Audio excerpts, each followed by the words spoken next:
Hello there, I'm Thomas Hatsios, the pilot, currently flying the Boeing 777-300 ERX of PMTG simulation tonight flight from Zurich International Airport. We're going to be overflying Zurich, Switzerland and Germany, and then coming back to Switzerland and Zurich International Airport for landings. So right now I'm in the cockpit for the pre-takeoff preparation of the Boeing 777-300 ERX of the PMDG simulation, and I'm gonna show you the cockpit instruments of the Boeing 777-300 ERX, like the primary flight display with the airspeed and the barometric altitude, the horizontal situation indicator with the flight guidance of the aircraft in degrees, like the pitch, lander and the bank angle, limits in the flight director and autopilot modes, and also the flight mode annunciator of the primary flight display with the auto thrust and autopilot vertical and lateral navigation modes, and also the vertical rate climb and descent speed tape, besides the barometric altitude tape and the airspeed tape. So I'm also going to be showing you the radio altitude of the primary flight display, the magnetic and true heading, the navigation display with the GPS map and the terrain display of the radar reflection. We have a weather and terrain radar. We also have the traffic collision and alert system from the transponder that displays also the traffic and other aircraft around us.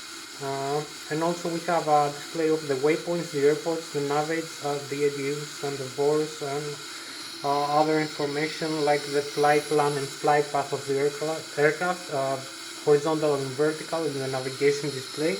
We have also the magnetic and true heading, and also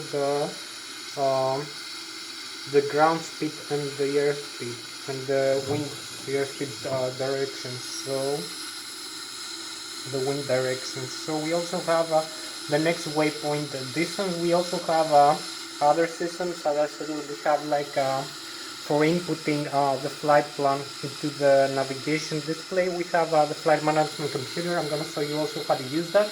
We have an alphanumeric display, the control display unit with I think it's like 24, 36 characters of the English alphabet, and also the numerical characters and some other additional like a computer, and you can use it to input your desired flight plan and the departure and arrival airports of the aircraft, the runway you're gonna use, the takeoff airspeed, and also other reference speeds for climb, cruise and descent of the aircraft, and also for approach and landing, and also the fuel and balance, the fuel and weight, and also the failure of gravity and balance of the aircraft from takeoff to landing, the whole flight. So it also has the ACAS, the upper ACAS, engine indication through alert system, and the lower ACAS that display information like the engines, the N1, the low speed, low pressure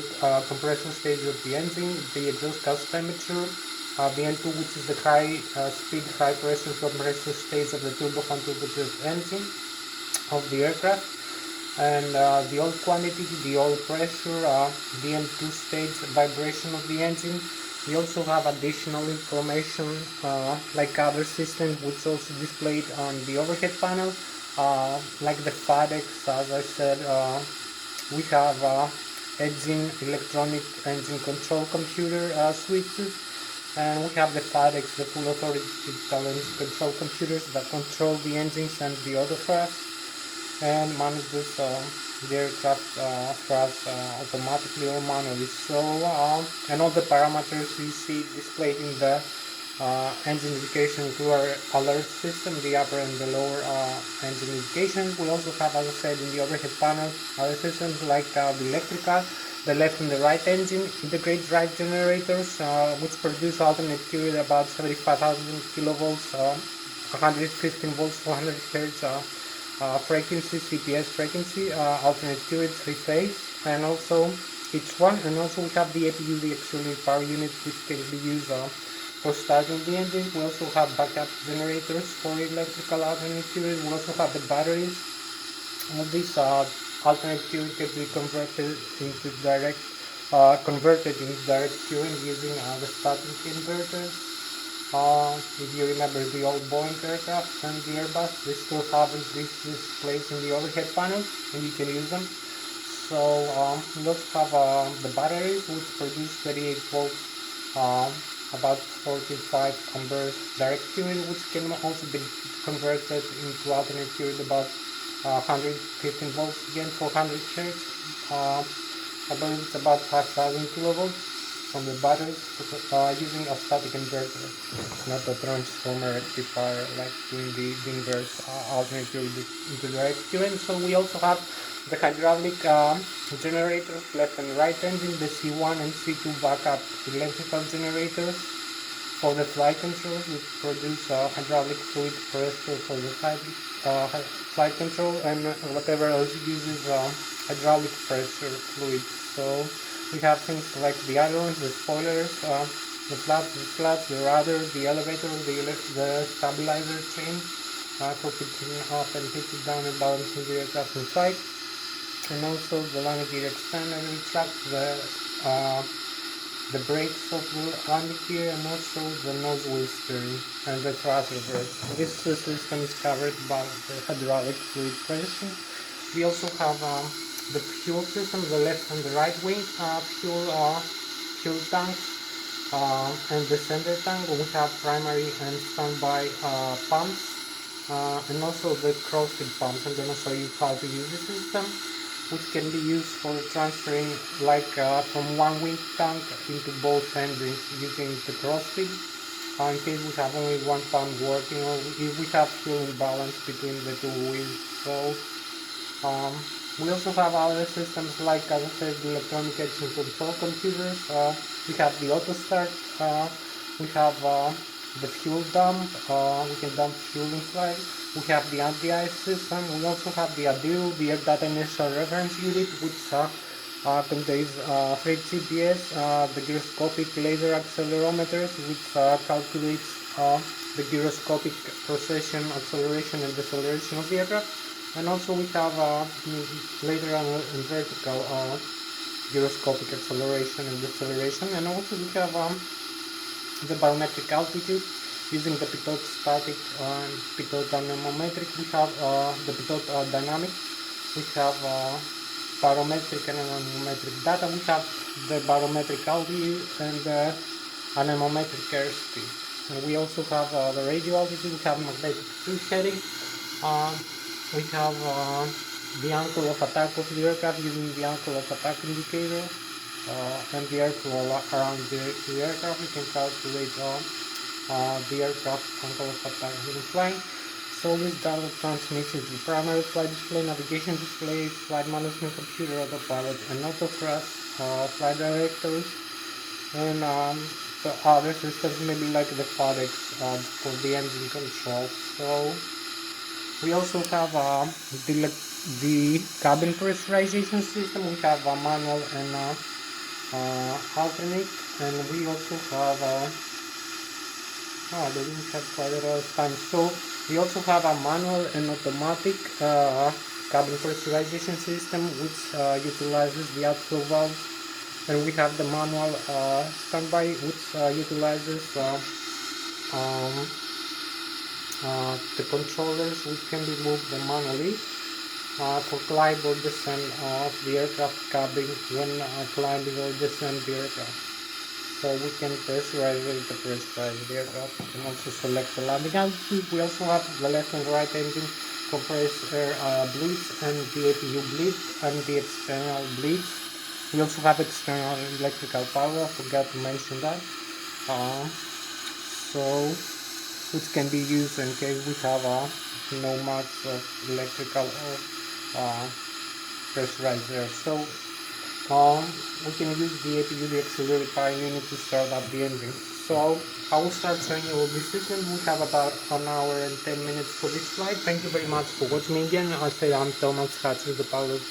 Captain flying the Boeing 777-300 ERX into night flight. So I'm gonna start right now showing you maybe the cockpit systems. You can see here we have, as I said, the column. Here's the control column and the wheel of the aircraft, which also has the name of the yoke. So this is the yoke, and this is used for controlling the elevator, the horizontal tail of the aircraft, and the ailerons and the spoilers, the left and the right wing, movable rudders. So we can control the aircraft horizontally, pitch up and pitch down, and also lateral bank rolling. So you can I will show you this now. So I will show you now this my side stick I'm using for controlling this surface. So I'm having this side stick, the Lszh Extreme 3D side stick, as you can see. Pitch up and pitch down the elevator, bank roll left and right, the ailerons and the spoilers, the stabilizer trim. We have the thrust levers here. You can increase the thrust, and also you can use the speed brakes and others as well. So I hope you like it. This has direct input into the aircraft yoke of the Boeing yoke, so you can see it's up, it's down, barrel left and right, and also the stabilizer trim and the rudder and the thrust levers. The rudder is used like that by moving left and right. So you can see direct input here. You can see the rudder pedals, and which is proportional to the movement of the side stick for the Boeing aircraft. So this is how we control the aircraft in flight. It's flight controls. So you can see also here in this screen we have the lower ACAS display. We have the flight controls here. You can see the movement of the flight controls, the other ones,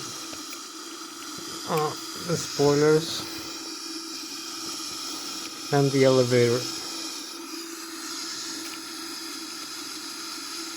So you can see how proportional this is.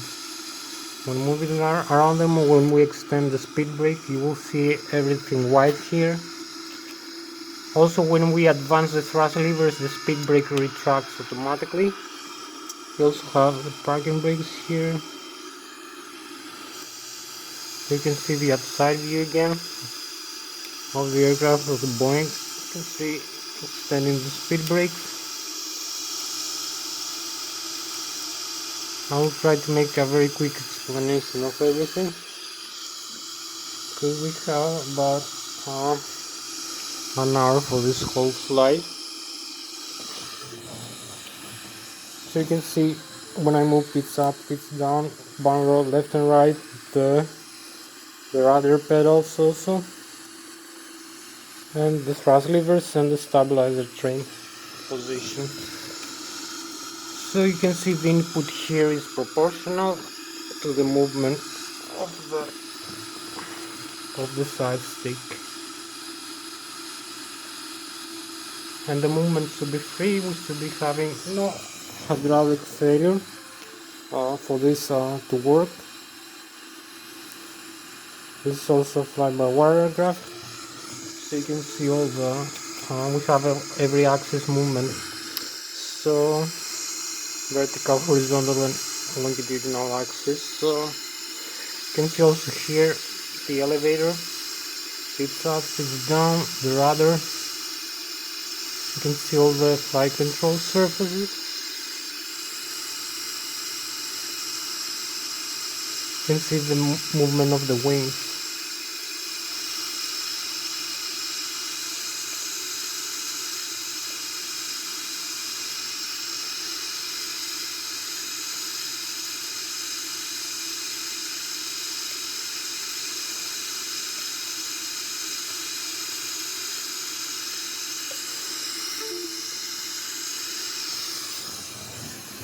So you can see the movement of the wings here using this side stick that I'm showing you right now. I'm gonna show you now the systems inside the aircraft, try to explain them very fast, and then do an empty start demonstration, set up the flight management computer and start the aircraft. So this was a brief explanation of the flight controls here with the side stick, with the stick control, as you can see.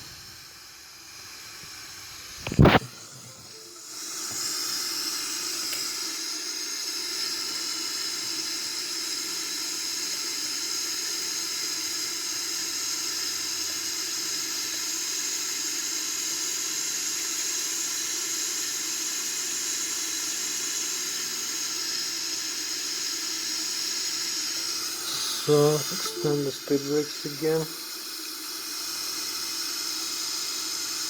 and say again inside the aircraft. So I'm gonna try to make it. This was very fast explanation. I hope you like it. I'm gonna start now doing the system demonstration and then we start.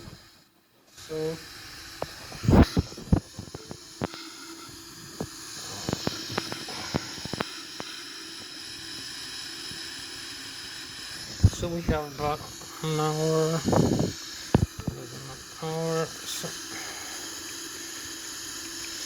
So as I said, you can see here we have the primary flight display. We have the airspeed.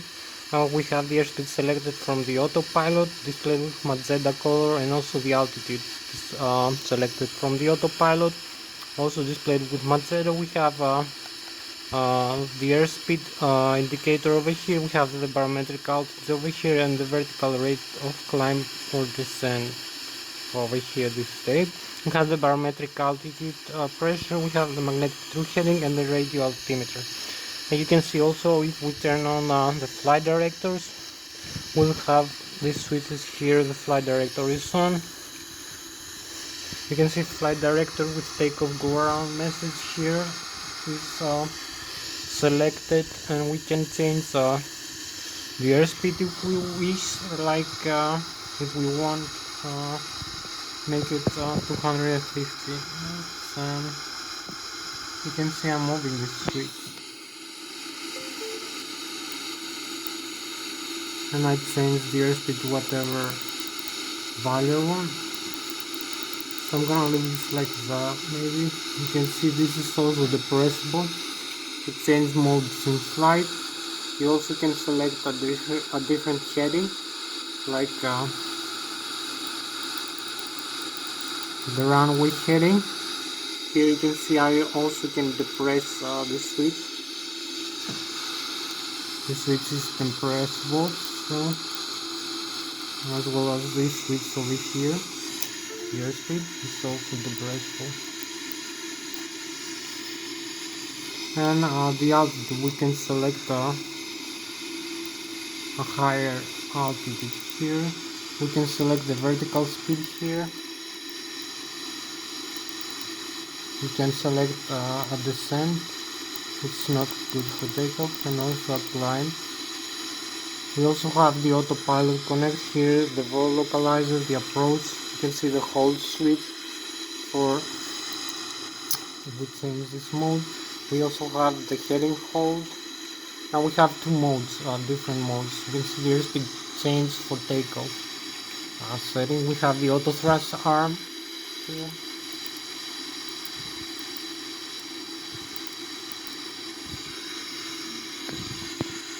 We have also the FS panel. So you can see now different airspeed and altitude selection.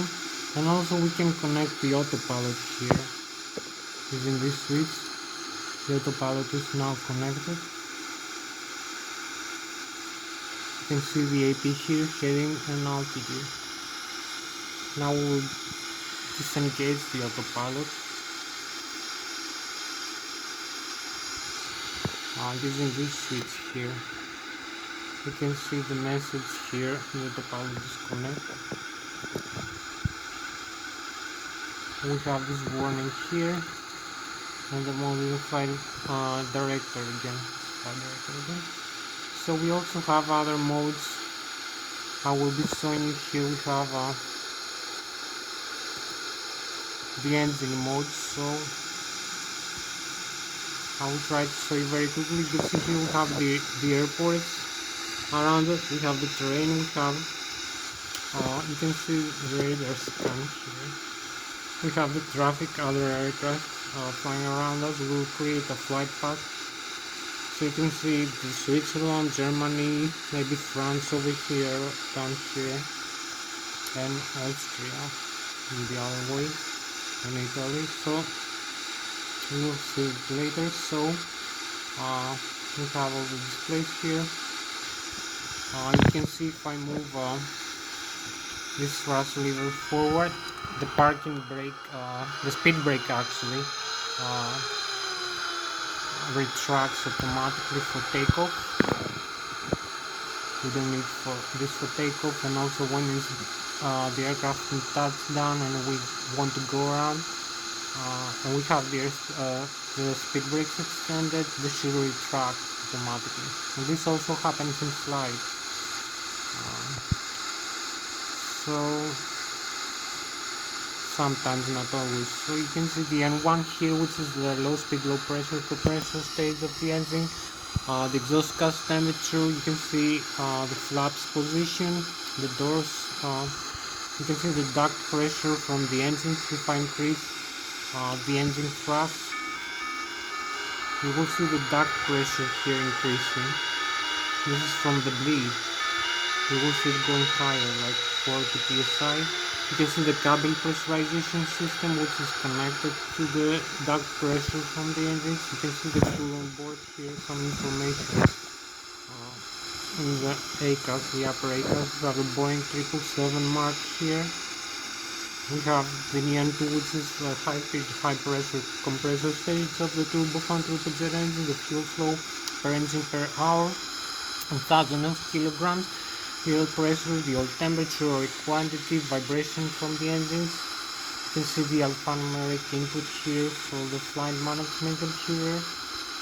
The control display unit, the CDU. So I'm gonna try to make this faster, okay, but we have like maybe 50 minutes left for this flight. So I'm gonna try to make this a little bit faster maybe.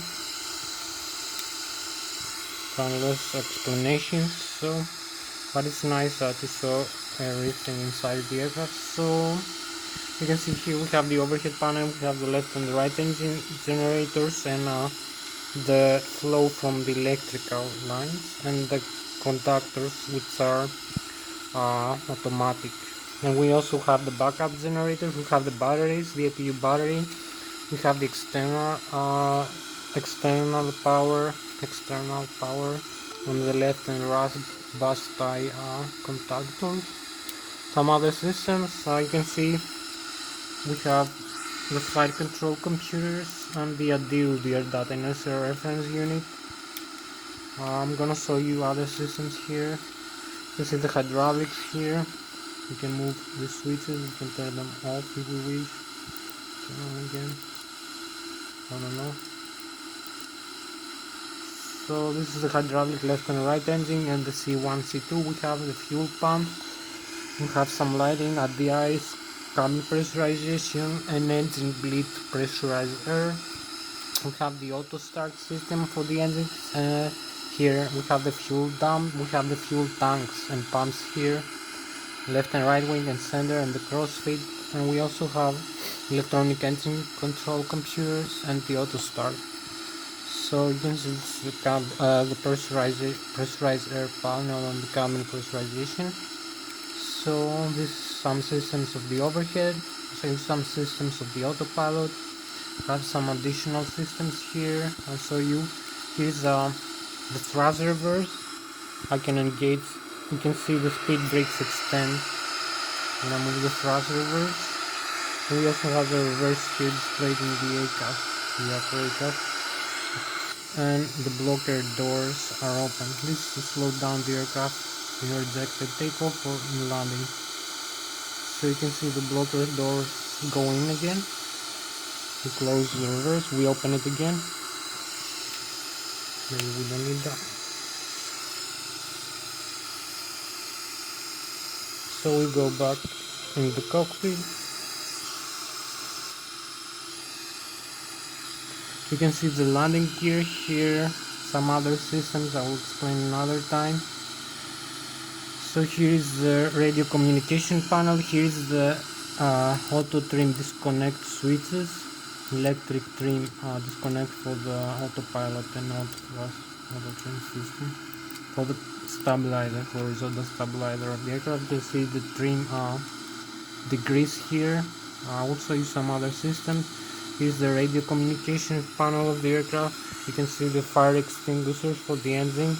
We have the transponder. We have the navigation and traffic control communication. We have also the radar trim here. We have some other systems, maybe another slide. We have you can see the stabilizer trim here also, and this is the autopilot disconnect. We have the aileron trim position here, and we have the flap levers here. I will show you. We can move the flaps up and down. Here we can retract them. We can extend them again fully. Here's the fuel flow of the engines.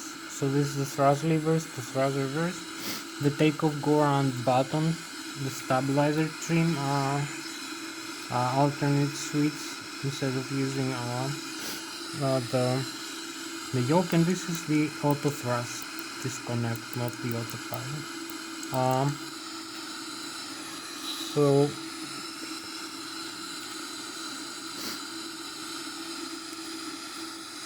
I will show you now the other view. Overhead upper panel. So this is a nice view of the cockpit again. You can see inside. I don't have too much time to show you more detail or everything. It's quite high detail the cockpit. So you can see here we have, as I said, the overhead panel systems. You can see we have the ADIR, which is the GPS system, triple GPS, and also gyroscopic acceleration, deceleration, laser gyroscopes, vertical and horizontal, and anemometric airspeed, barometric altitude from the pitot, anemometric and barometric, and the angle of attack of the aircraft, and magnetic through heading using the magnetic compass. So now this displays here and here, and here the flight management computer, the thrust control paddock, and also the autopilot. So here is the autopilot panel that I showed you before. You can see a different view here. You can see I'm going to use this like that. You can see the airspeed map here, selection, LNAV, VNAV, the autopilot on and off, autopilot disengage, engage again. So we have the warning here that the autopilot is disengaged here, and in the autopilot disconnect, as you can see. So we turn off this warning.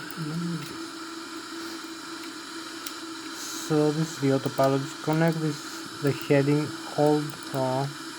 You can see also the bank limit here for the autopilot system when we fly. So we have the vertical speed selection. This is descent, the minus sign. This is climb, and you can select vertical speed or flight path angle here.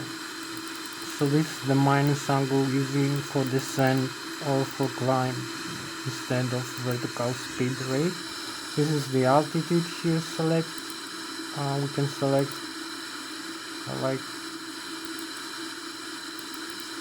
like this altitude, then change it back to the 1000. You can select airspeed or Mach here, but not in this altitude. In heading or track, you can see the display is changing. So this was a brief explanation of everything. We have the flight director and off here, the localizer, the approach, so we can connect the localizer and the approach for planning. You can see the displays here for the lower ECAS and also other displays. So this is you can see how well this simulation is. You can see the parking brake here.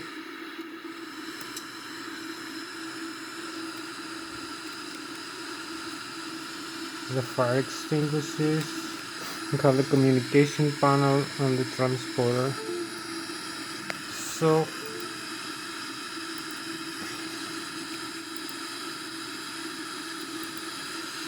showing you again the overhead upper panel view. So I come over here.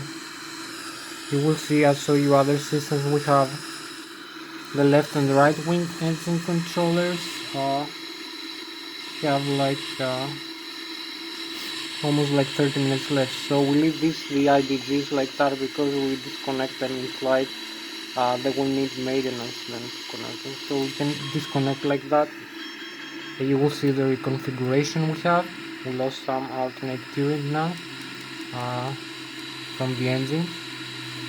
You can see the warnings now, the electrical.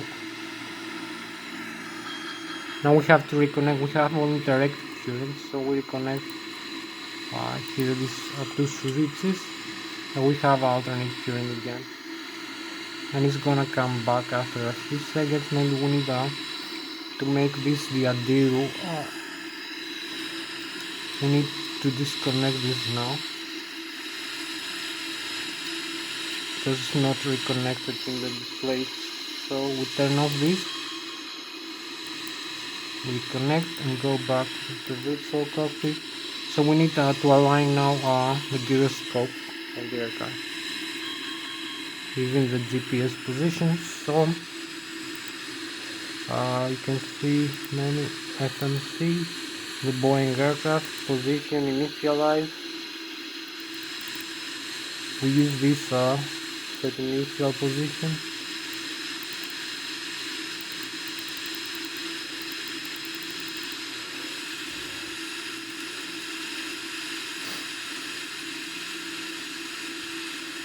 So we need to disconnect this again, reconnect it,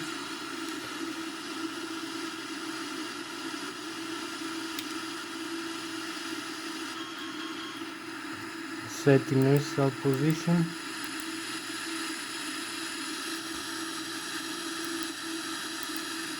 oh, we have it here. So GPS position here, set this as inertial position.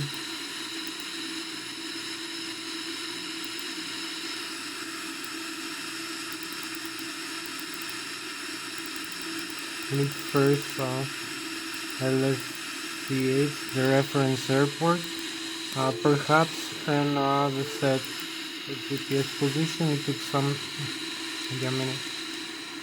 So you can see now it's aligning, the aircraft is aligning itself. It's trying to find its position. So I set the GPS position and we wait a few seconds. It's to align, like time to align. And here we are. We have everything back again. We have also the other side display. Now it's the aircraft fully aligned. So we reconnect the terrain radar here and the airport. We have all the data now, information. This is the way it was before, so I will show you now the rest of the overhead panel very quickly. I told you electrical, the battery, the APU. We have to start the APU. I completely forgot this. So you will see, if we come here,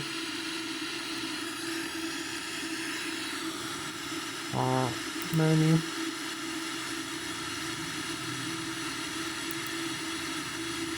The status here, you can see the APU is starting itself, which is the auxiliary power unit. We're gonna start it. Oh, here it goes. Took a few seconds. So you can see the rotations per minute, gross gas temperature, oil pressure, oil temperature. So we're gonna have electrical and pressurizer. From this we have the hydraulic pressure here, the oxygen pressure, this is solid state. I'm gonna show you some of the other systems. We have the checklist here. We have the normal checklist. So you can see the pre-flight. Set everything for the takeoff. So we can see in this view maybe a better view of the CDU display here. We have the normal menu. We have before takeoff, for instance. We have before start. The items we have to do, and the checklist is complete. You can see some of the systems we have in this aircraft. We have the resets, we have the normal menu, we have, for instance, if we lose a systems in flight, like an engine, an APU.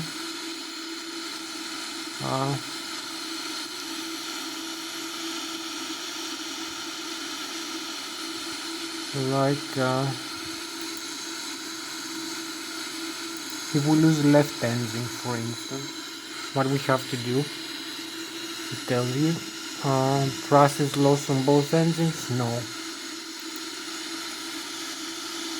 So you see what you need to configure here in this computer display.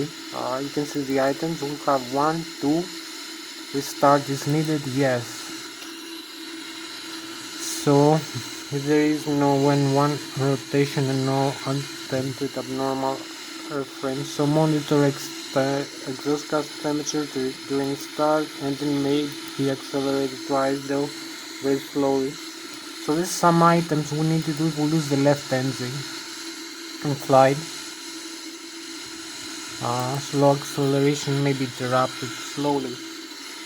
So airspeed is at or above 270. No, it's not right now. Oh, no. So leave this yes.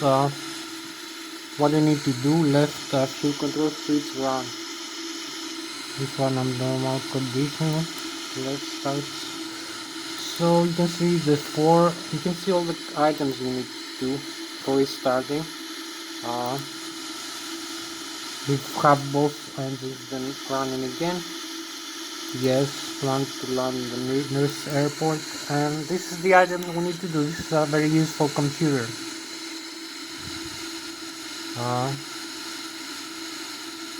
No, normal. This is the non-normal, as you can see. So this is the normal menu. Before takeoff, after takeoff. So I'm gonna show you now. This is the status, the engines, the secondary engine. We have the communications here for the air traffic control. In the synoptics we have some modes. We have the doors. You can see the doors are closed, so we can pressurize the cabin. The gear is you can see the tire pressure here and the temperature, and you can see the nozzle also and the temperature of the brake. We have the electrical left and right engine, integrate drive generators. You can see the battery volt, the amperage on the APU battery. You can see there is no flow of electric from the APU because it's white. We have flow from the engines because it's green. You can see the green line. So we have 75,000 kilovolts, 115 volts, 400 hertz frequencies. So we have about 36 maybe minutes for this flight. We have the hydraulic left and right engine. You can see the pressure. You can see the sender, the backup demand. You can see the fuel here. You can see the left and the right wing engine, and the APU, the flow line of the fuel from the left and the right wing, and the center tank is empty. We have the crossfeed closed right now. we'll turn it on. You can see the engine symbol and the flow valve here, low and high pressure flow valve, the forward and the aft pumps for the left and right wing. So we have the air, the left and right engine air system. You can see the engine symbol here and the air pressure bleed, which bleeds air into the left and the right packs. And also we have the APU bleed. This is the right engine bleed, and this is used to pressurize the hydraulic fluid, the cabin pressurization, engine ice, and air conditioning. So we have the flight controls that I showed you before, so we go very quickly to the engines again. Maybe attempt an engine start now. Going to the virtual cockpit again. I'll show you many systems very quickly. So you can see over here the upper panel again. We have the hydraulics that I told you. We have the fuel tank. We will turn the pumps on here, the crossfeed. We have you can see on and off. We have the sender tank. This is actually fuel pumps. This is the fuel line to the left and right engine. We have the fuel dump here. You can arm it or disarm. We don't need to dump the fuel right now. You can select the nozzles and the fuel. Remember, this is the auto start. This is electronic engine control computers of the engine. So you can see here the RDIs, the external lighting. This is the airflow valve manual or automatic controller. I will explain another time. We use this to pressurize the cabin and climb or to pressurize this end. So this is the left and the right engine. I'll show you before in the display is the pressurizer and the APU. So we're gonna start the engines. We're gonna have a setup like this. We're gonna have the APU only running, and this is gonna be maybe closed like that. So this is gonna be automatic. So this supplies pressurized air for the cabin pressurization from the left and right engine with the auxiliary power unit, and also for starting the engine for the engine starter. So I'm gonna come now inside the cockpit very quickly and turn off the fuel shuttle valve very quickly to the off position, both of them.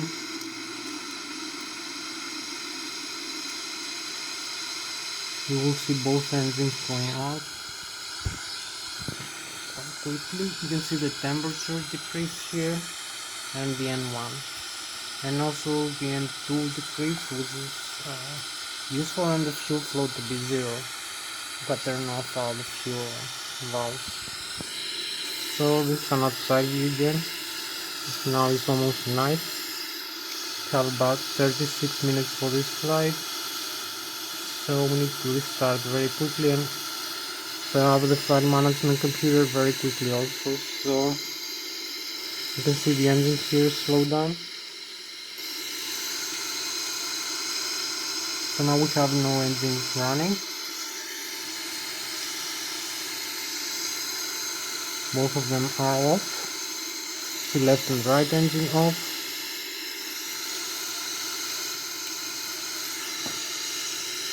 The left engine is off. I'm gonna come here and start. You can see the items here in the overhead panel. These are configured because we have no electrical IDG and also no hydraulic. We have backup only. We have to start. You can see off the bleeds here from the engine. No pressurizer from the engine. So we're gonna start the left engine starter auto start switch. Hopefully very quickly. We have like a few more minutes to go.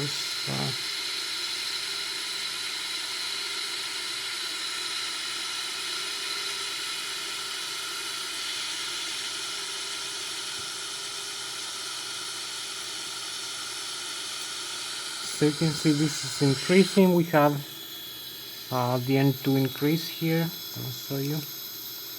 So we have the left wing engine actually pressurization increase, and we have the engine spinning. start spinning. The engine starter is gonna start now. You see how slowly it's spinning. So I'm gonna let this fuel flow low and high pressure fuel flow on. You're gonna see here in one exhaust gas temperature. The fuel flow increases suddenly, very quickly. So you're gonna see the engine start here, the Boeing 777 aircraft. Have the left wing engine start.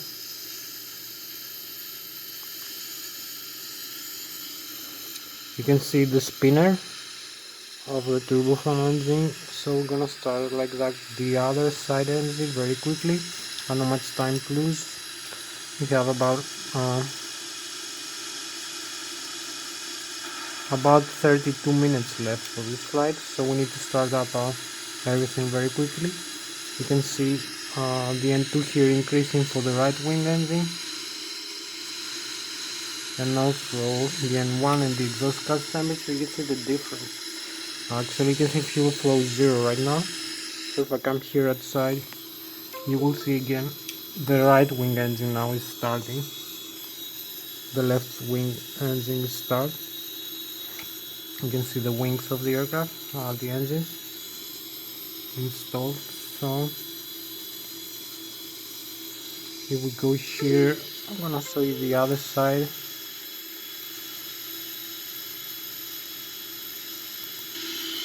The right side engine, you will see start spinning.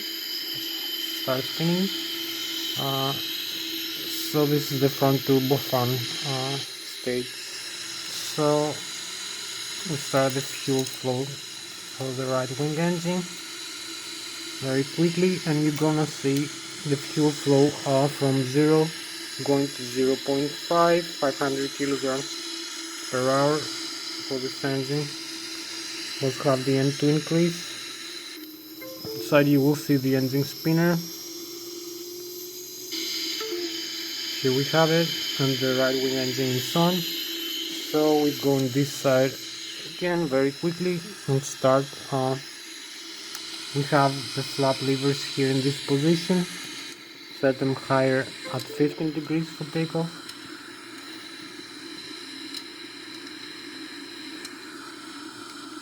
You will see the position here. Now we have it at 20, so we need one notch lower, 15.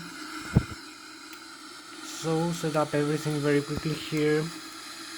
Initial reference is 0 fuel weight, 188,000 kilograms. Gross weight 234,000 kilograms. Fuel 46,000. Flight up to 25,000 feet. Selected from the autopilot. Reserves 5%. Cost index 100.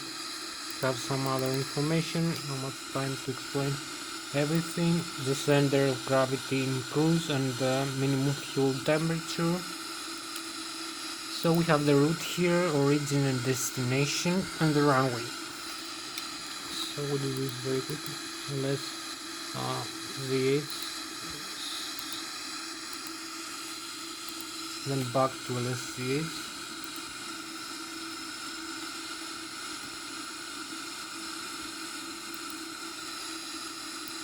As quickly as possible. You can select the runway 14. Route request. So we have the legs here. We will select departure. This departure, you will see the flight plan created. This is the standard instrument departure of the seat, and then the arrival, same runway again for the flight management computer. So we have the arrival again, runway 14, transit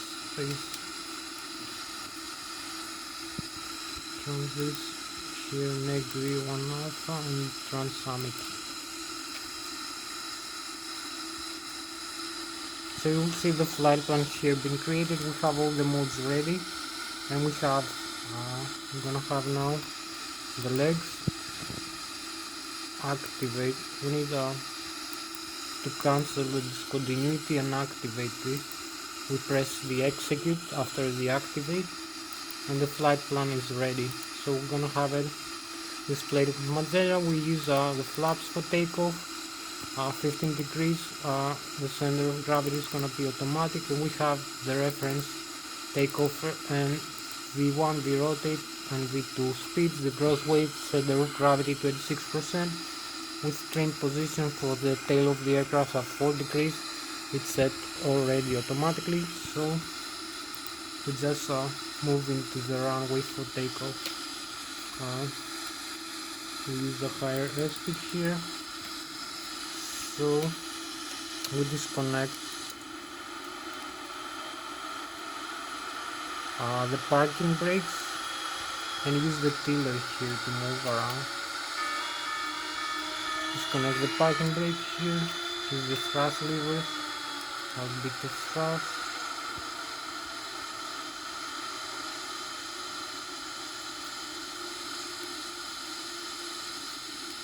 We have quite a few minutes left for this flight.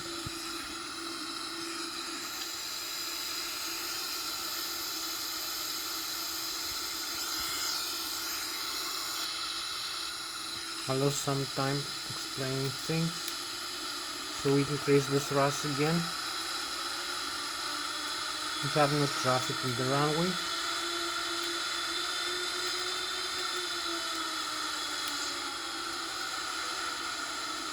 And use the tiller to steer the aircraft with the nozzle.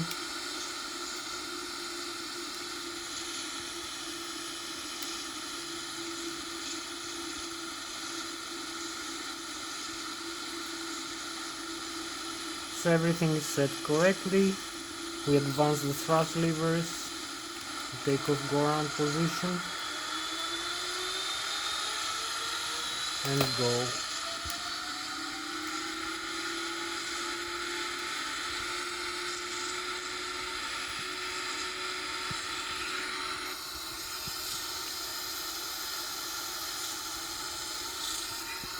We have V1,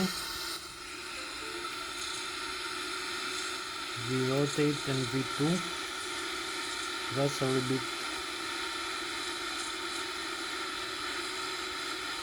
Be careful not to hit the tail of the aircraft in the runway. A small pitch for the climb, for the takeoff. So you can see we have a positive rate. We track the landing gear. We have some overspeed here. We have to decrease the thrust. You can see the radio altitude here, 2000 feet, the barometric altitude, the climb, the rate of climb. You can see the sea here, the mountains. So we'll change a little bit the mode, the airspeed here. We have decreased the airspeed. So this is just after the takeoff. We cannot change this. Make it less so you can see the flight plan here.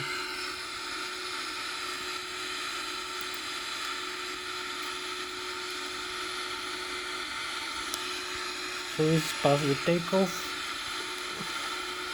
We have a few more minutes for this flight.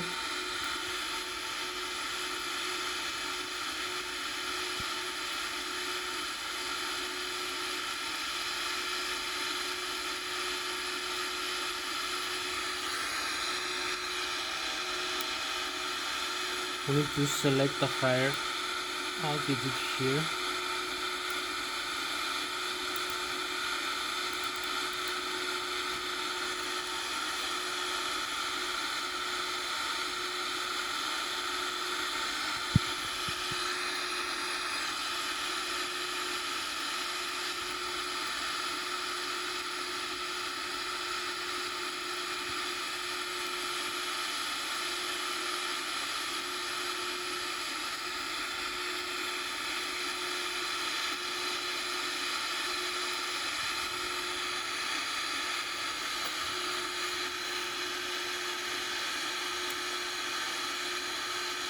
So we have 21 maybe minutes left for this flight, so we need to do it fast. climb very fast, descend very fast, maybe not use the autopilot, maybe not having enough time.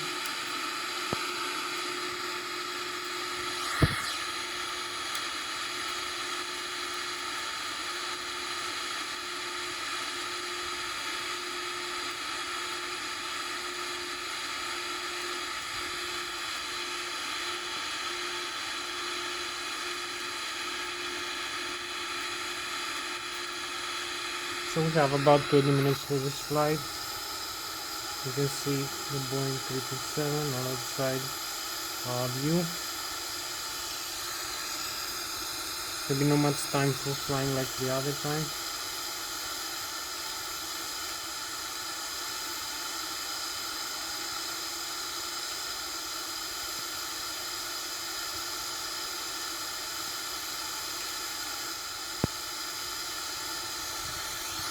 You can see a nice night view here. We have the galaxies on top of us. We are flying Switzerland. This is the lake again.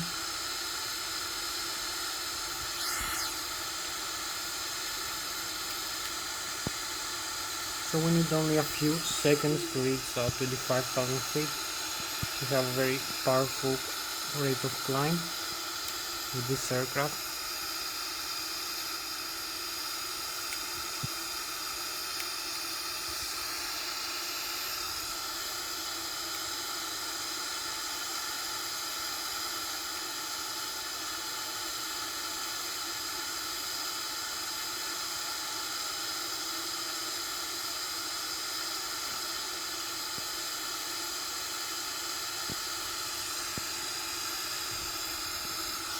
So this is the Boeing 777, 21,700 feet above the earth, above the sea level, about 20,000 feet above the ground level. Hope you like it, this view of flying in sea.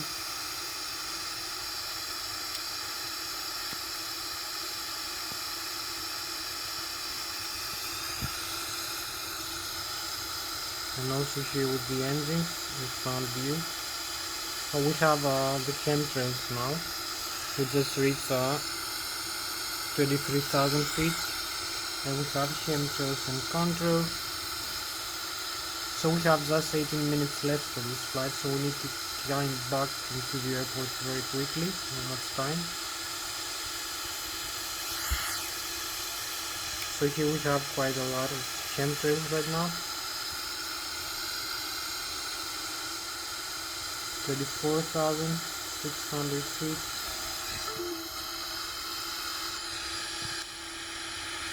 So this is the climb altitude here. We will stabilize it and then come back for landing very quickly because we have not much time.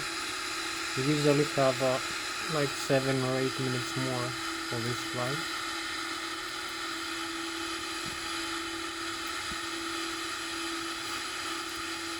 So I'm gonna balance the aircraft now.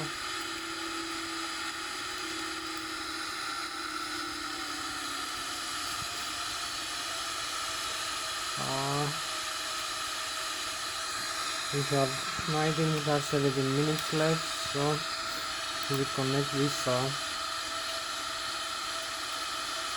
You can see we have the waypoint here. We just set, and we're gonna start descend in a while.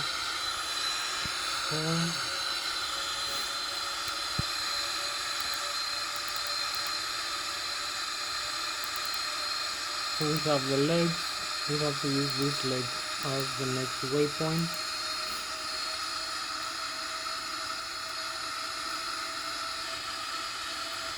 So you can see we have to follow this waypoint now, and we have the LNAV. We're gonna turn on the LNAV. We have no autopilot connected yet. Maybe not connected because we need to make a fast flying. We have 15 minutes left for this flight. So you can see we hold level here 25,000 feet. with the autopilot off, you can see the airspeed here, the nav and the altitude in the autopilot panel, and also the display here. We just descend and start going for the next waypoint. Make a peak upturn Bangalore. Okay.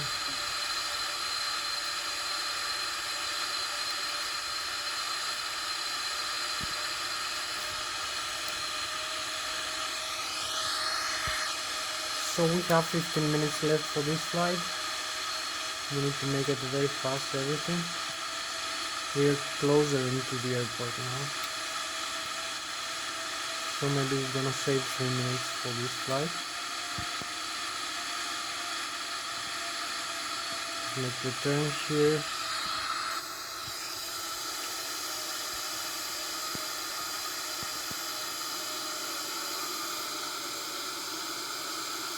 You can see we are 25,000 feet above the ground level.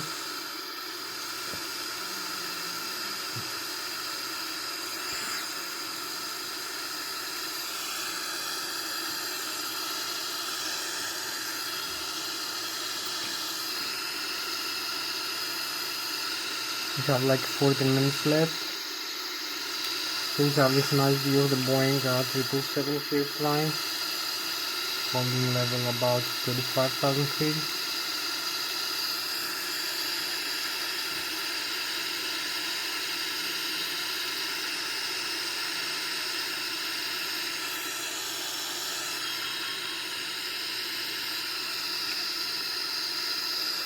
So this is how we fly 35,000 feet.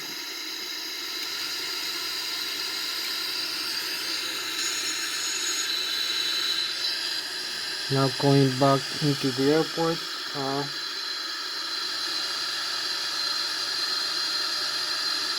Trying maybe to go directly into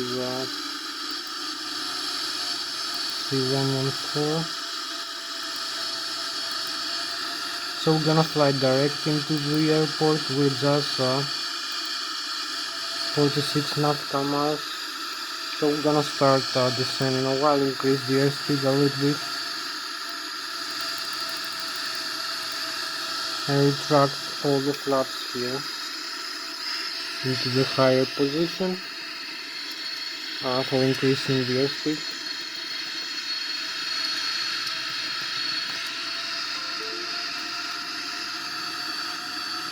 So we're gonna fly very fast now, like Mach 0.78. We have like 13 minutes left for this flight. So we have 3.25, yeah, 13 minutes left. So now we're gonna increase the airspeed, maybe do a shortcut for landing.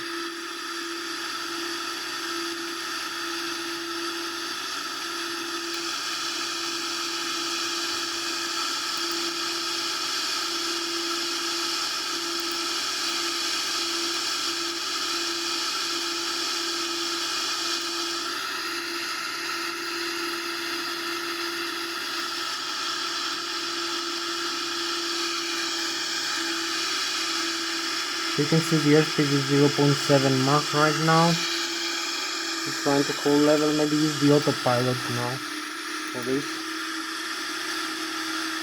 And the altitude hold.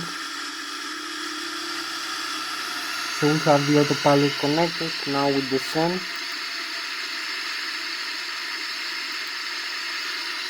With Mach 0.776 we descend into the airport. We have about 12 minutes maybe left, so we decrease the altitude.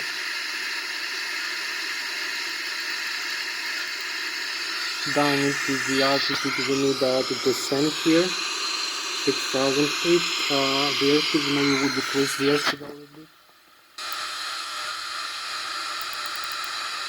to a more manageable airspeed. So maybe use the speed brakes now. So we have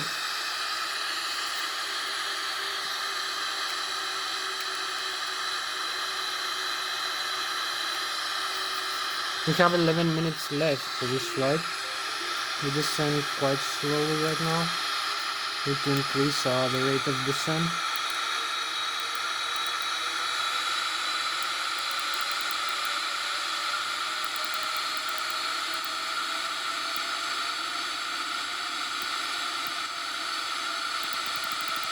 And decrease the airspeed. Here we are, 32,000 feet. Now we descend more properly. So we still have the chemtrails here. So this is our spacecraft for tonight. Our spacecraft, the Boeing 777-300 RX. You can see the night sky here. We have quite a lot of star sign. Have like 10 minutes left for this flight. We're about 30,000 feet, so we're gonna need to descend a little bit faster.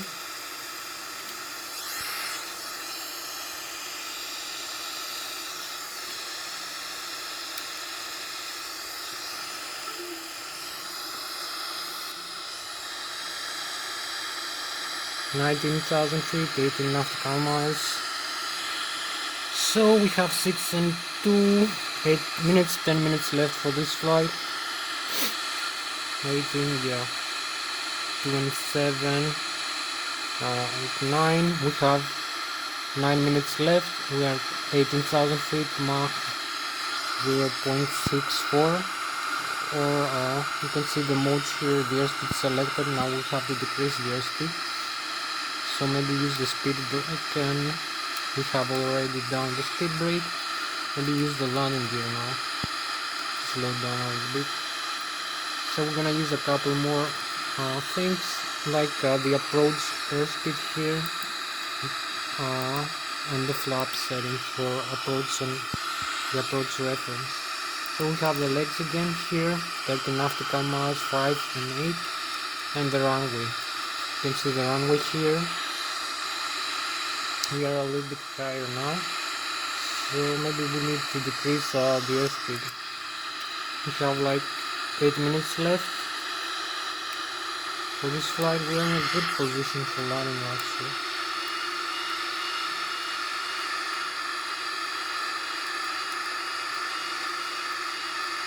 Here is the river, as always.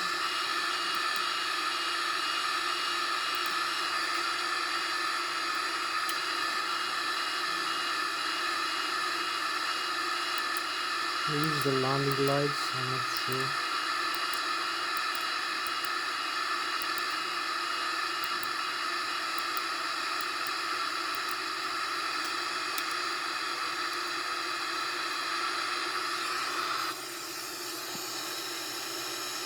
So we have like 7 minutes left for this flight. You can see we go for landing. We have the lights on and the landing gear down. Still a bit higher.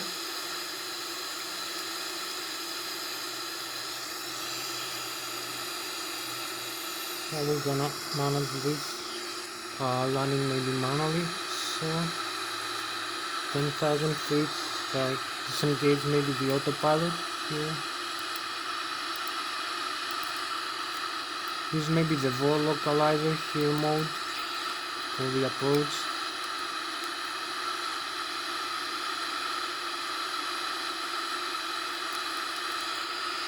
You can see how big this approach is. So we need to descend a higher rate of descent, like a couple of minutes. I believe we're gonna make it. So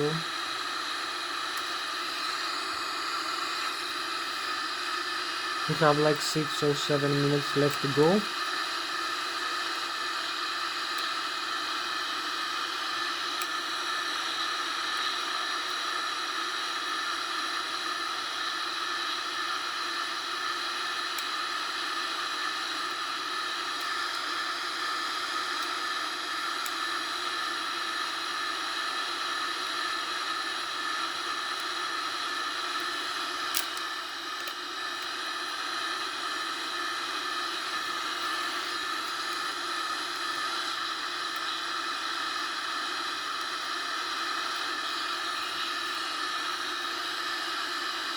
So we have like 6 minutes left for this flight, and we're gonna make it like that.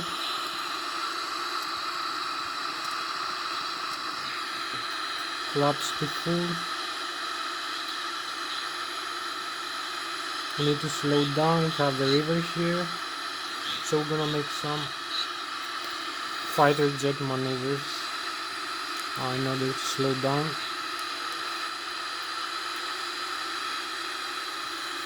We also decrease the airspeed here.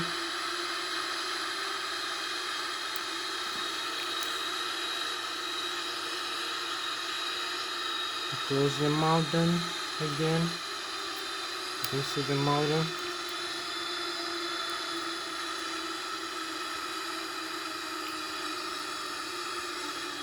So we have 5 minutes left for this flight. I believe we made it very fast this time.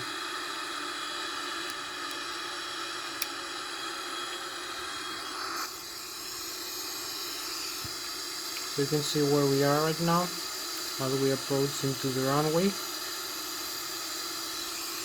So we're gonna make a nice landing here.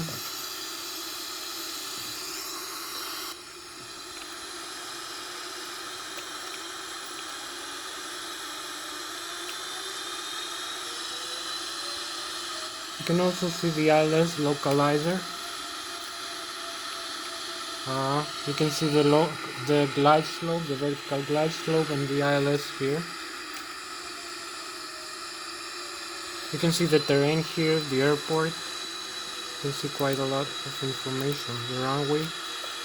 So we have the airspeed selected here. We need to align ourselves and the radio altitude, the airspeed, the rate of descent. So we have the Lszh localizer approach. So we're gonna make a very nice localizer approach.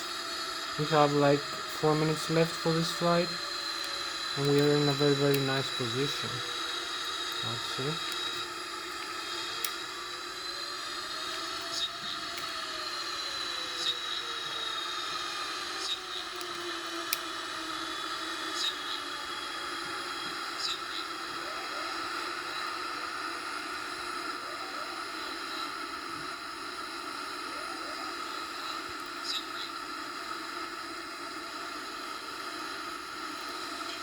$50, $30, here we are, ready. Just touch down the runway. Here we are. Reverse thrust, full reverse, and parking brakes. We made a very nice landing here, center into the runway.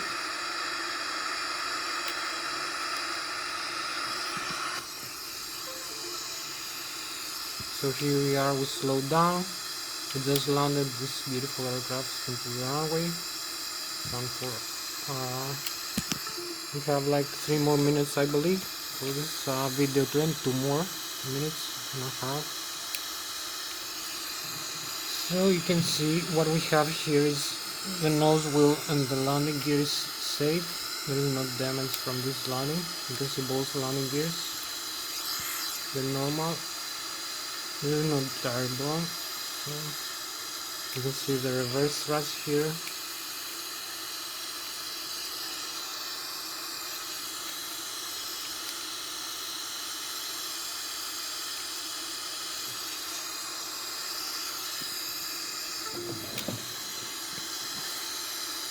So we have a couple more minutes.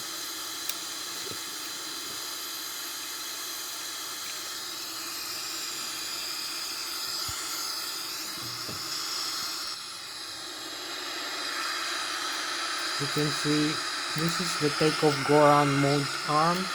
We have no failure actually after this flight.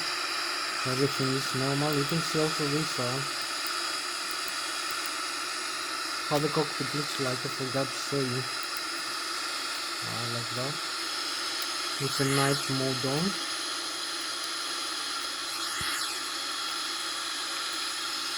The overhead panel here.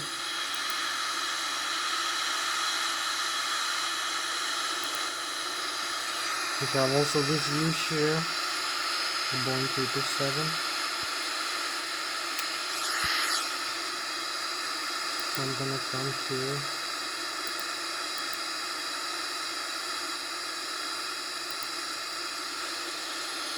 Turn on this again.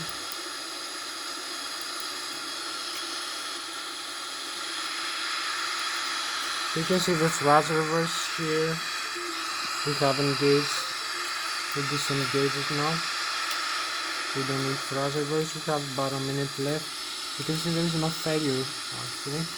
If I show you the systems,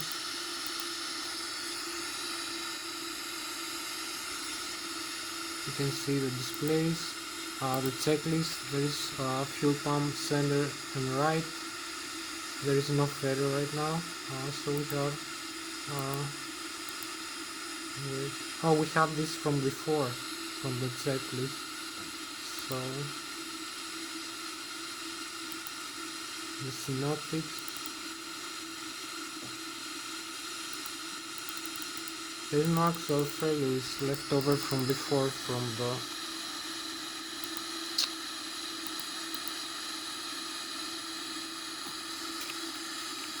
I will show you now the gear here. You can see the landing gear is safe. There is no damage to the landing gear or the brakes, and the tires are fully pressurized. So we had a good landing.